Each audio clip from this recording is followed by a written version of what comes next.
ಇದು ಸರ್ ಸಮಾಧಿ ಒಟ್ಟಿಗೆ ಏನು ನಡೀತೋ ನಡಿಬಾರ್ದಿತ್ತು ಅನ್ನೋದಕ್ಕಿಂತ ಹೆಚ್ಚಾಗಿ ಒಂದೊಂದು ಅರ್ಥ ಭಾಳ ಚೆನ್ನಾಗಿ ಮಾಡ್ಕೋಬೋದು ಇಲ್ಲಿ.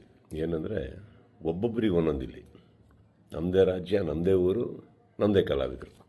ಸೊ ಹೀಗಿರಬೇಕಾದ್ರೆ ನಾನೆಲ್ಲ ಅಭಿಮಾನಿಗಳಲ್ಲಿ ಕೇಳ್ಕೊಳ್ಳೋದು ಒಂದೇ, ಇನ್ನು ನಾವು ಓಡಾಡಿದ್ದಾಯಿತು, ನೀವುಗಳು ಓಡಾಡಿದ್ದಾಯಿತು, ಎಲ್ಲರಲ್ಲೂ ಮನವಿ ಮಾಡ್ಕೊಂಡಿದ್ದಾಯಿತು, ದಯವಿಟ್ಟು ಇದನ್ನು ಮಾಡಿಕೊಡಿ, ಸ್ವಲ್ಪ ನೋಡಿ. ಯಾಕಂದರೆ ಒಂದು ಅಳಿಲ್ ಶಕ್ತಿ ಬೇಕಾಗಿತ್ತು ಇದನ್ನು, ಈ ಸಮಾಧಿನ ಉಳಿಸ್ಕೊಳ್ಳೋದಕ್ಕೆ.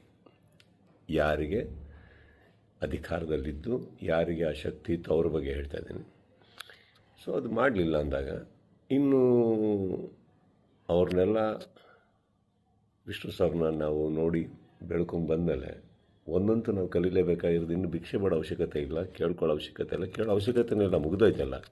ಮಾಡಾಗಿದೆ, ಮಾಡಬೇಕು ಅಂತ ಇದ್ದಿದ್ರೆ ಇಷ್ಟೊತ್ತಿಗೆ ಮಾಡಿರೋರು. ಮಾಡಿಲ್ಲ ಅಂದಮೇಲೆ ಎಲ್ಲರೂ ಒಂದು ಅರ್ಥ ಮಾಡ್ಕೊಳ್ಳಿ, ಯಾರು ಏನು ಹೇಗೆ ಎತ್ತಿಟ್ರು ಇದು ನಾವೇ ಅಂತ ತೋರಿಸ್ಕೊಟ್ಟಾಗಿದೆ. ಇನ್ನಿದರಲ್ಲಿ ನೀವು ಅರ್ಥ ಮಾಡ್ಕೊಳ್ಳೋಕೆ ಎಷ್ಟಿದೆ ಅರ್ಥ ಮಾಡ್ಕೊಂಬಿಟ್ಟು ಇನ್ನು ನಾವೇನು ಮಾಡಬೇಕು ಅಂತ ನೋಡೋಣ. ಈಗ ಮೊನ್ನೆ ನಾವು ವೀರಕಪುತ್ರ ಶ್ರೀನಿವಾಸ ಅವ್ರ ಥರನೂ ಮಾತಾಡ್ತಾ ಇದ್ದೆ. ಅವರು ಒಂದಿಷ್ಟು ಯೋಜನೆಗಳು ಹಾಕ್ಕೊಂಡಿದ್ದಾರೆ, ಆದಷ್ಟು ದೊಡ್ಡ ಒಂದು ಪ್ರತಿಮೆ ಕಟ್ಟಬೇಕು ಅಂತ ಇದ್ದಾರೆ.